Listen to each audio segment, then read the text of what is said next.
After Nissan's sales in China basically collapsed over the last couple of years, Nissan said, "Oh, no, don't worry, we've got a strategy. We are just going to keep on making these cars in China, and then we'll just ship them around the world from China." Well, then America happened. They taxed Chinese EVs out of the market, and then, Europe happened. And then Nissan went, what we'll do is this. We'll tell everyone that we're just changing things up when actually we're shutting one of the biggest factories in the world. Hello, my friends.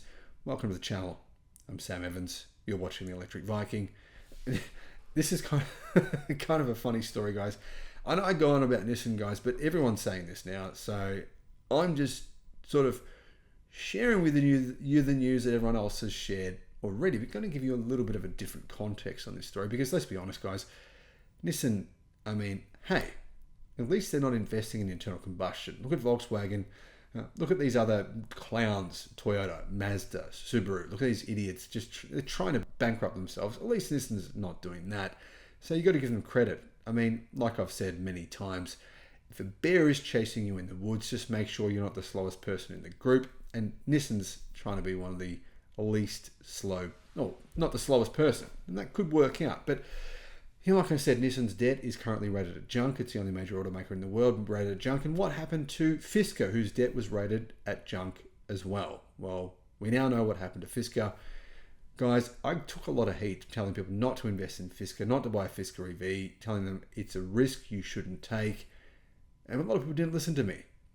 And those people now, rather than saying, hey, thanks for giving me some advice that I could have considered and saved myself a lot of pain and heartache, now they're just angry.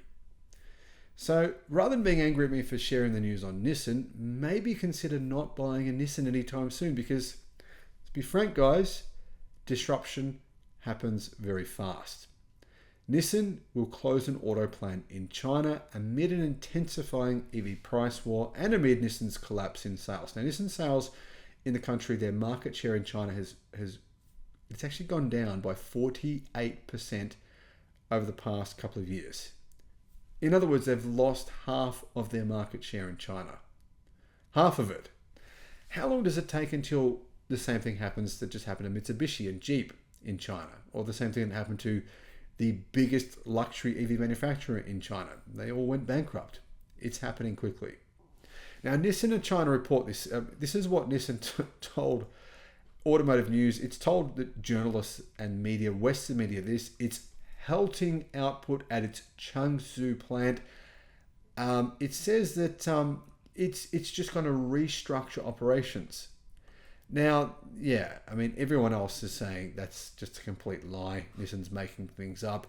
Here you go. Here's an actual Chinese publication. Nissan will close its auto plant in China amid an intensifying EV price war. There's many Chinese news sources saying this is just Nissan making things up, and actually they're closing down. And it's a matter of time before Nissan will be finished in China. And you know what? That might sound sensational, but if you go to China, honestly, go to China and have a look at all the cars there. Have a look at all the cars in the road in Shanghai, in the biggest cities, right? The cities where people follow what's going on. Have a look at just drive around for 10 minutes, an hour, 2 hours, a day, whatever it may be. It's not going to make any difference because there's no Nissans. There's no Nissans anymore. Nissan used to have the best-selling car in China for many years, the Nissan Sylphy. That thing's crap. That's why it's not the best-selling car anymore. And that's why Nissan is no longer considered a serious manufacturer. Now, it's true that Nissan still sells cars in some of these regional cities where people are sort of still a bit backwards, still a bit backwards, still a bit rednecky.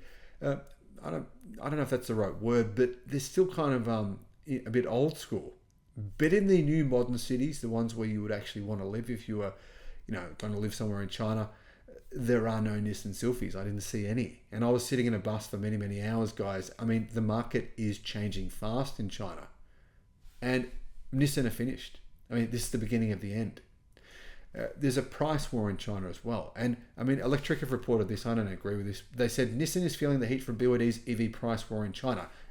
Yeah, maybe. But Nissan are feeling the heat from every car company in China, from the fact they don't have any compelling EVs. They don't make any compelling EVs themselves. Dongfeng, right? This is actually a 50-50 joint venture partnership with Dongfeng. So I can tell you now, Dongfeng doesn't want to shut this factory, but they have to because no one's buying these cars. It's terrible, right? Legacy automakers in China, right? A third of Nissan's global sales and net profits are from China. A third of their sales and profits are from China. So what does a company whose debt is rated at junk do when 33% of their company evaporates? Now, it hasn't happened yet, but a lot of it has, and it certainly will. It's only a couple of years' time. I mean, if that, it could happen sooner than that. After falling out of the top 5 automakers by market share in China in 2022, Nissan sales are even worse this year. They've fallen 16% in China this year, a further 3% last month. They've cut their guidance by 23% this year. Basically, Nissan, they're cooked in China. Maybe you guys in America, maybe Nissan, maybe people still like Nissan. Maybe they can just hold on to American sales and that's it. But that's going to be hard when you're having to pay massive debts. When you're having to shut down factories, it becomes difficult, right? The facility accounts, this facility they're shutting down, for 8% of Nissan's production capacity.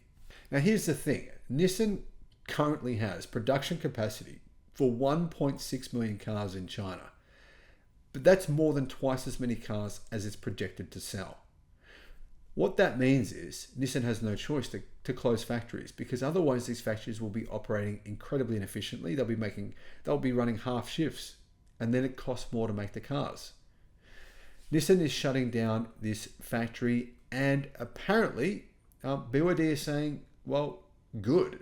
They want to take out these car companies. Basically BYD is saying it wants to get rid of legacy automakers. In fact, here's what BYD CEO Wang Shanfu said. EVs have entered the knockout round. DMI, so BYD is obviously going after any hybrid, plug-in hybrids. Its cars are selling like crazy. It's plug-in hybrids and its EVs. Nissan sales are collapsing. Now, Nissan has refused to capitalize on the reality, guys. The Nissan Leaf was an extraordinary car.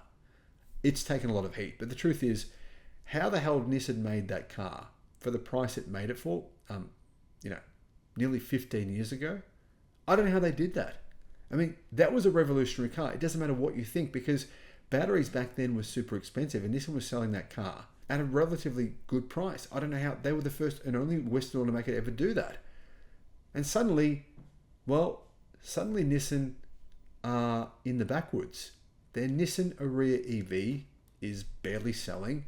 The company has debts it's struggling to pay, and it's closed a car factory in China amidst a huge sales slump, where it's traditionally made 33% of its global profits and sold 33% of its vehicles.